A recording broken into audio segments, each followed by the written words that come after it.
Today on the Daily Dose, Rosa Parks and the Montgomery Bus Boycott of 1955. On December 1, 1955, Rosa Parks was commuting home after a long day as a working seamstress, seated in the front row of the segregated blacks-only back of the bus in Montgomery, Alabama. When the front of the bus filled up with too many white passengers, driver J. Fred Blake asked Parks and three others to vacate their seats.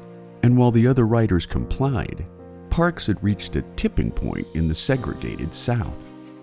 Refusing to give up her seat, she was promptly arrested and fined $14.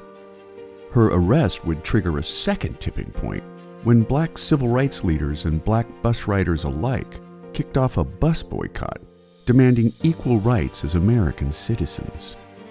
Upon her arrest, Parks phoned Edie Nixon, a prominent black leader, who bailed her out before convincing 26-year-old Martin Luther King Jr., the pastor of the Dexter Avenue Baptist Church, to lead and inspire the first major civil rights protest in America. Roughly 40,000 black bus riders boycotted the Montgomery bus system beginning on December 5th, which represented 75% of all bus riders in the southern city of 120,000 residents.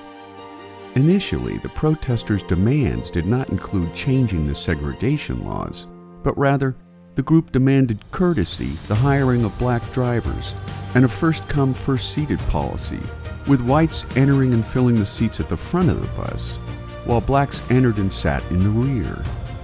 Ultimately, however, a group of 5 black Montgomery women affiliated with the NAACP, the National Association for the Advancement of Colored People, sued the city, seeking to have busing segregation laws totally invalidated.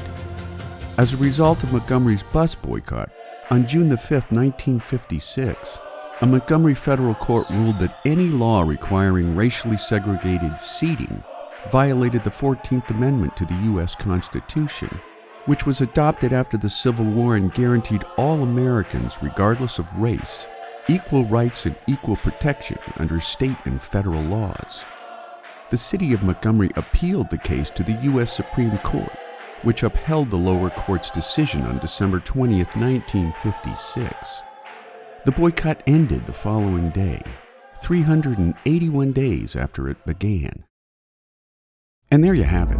Rosa Parks and the Montgomery Bus Boycott of 1955. Today on the Daily Dose.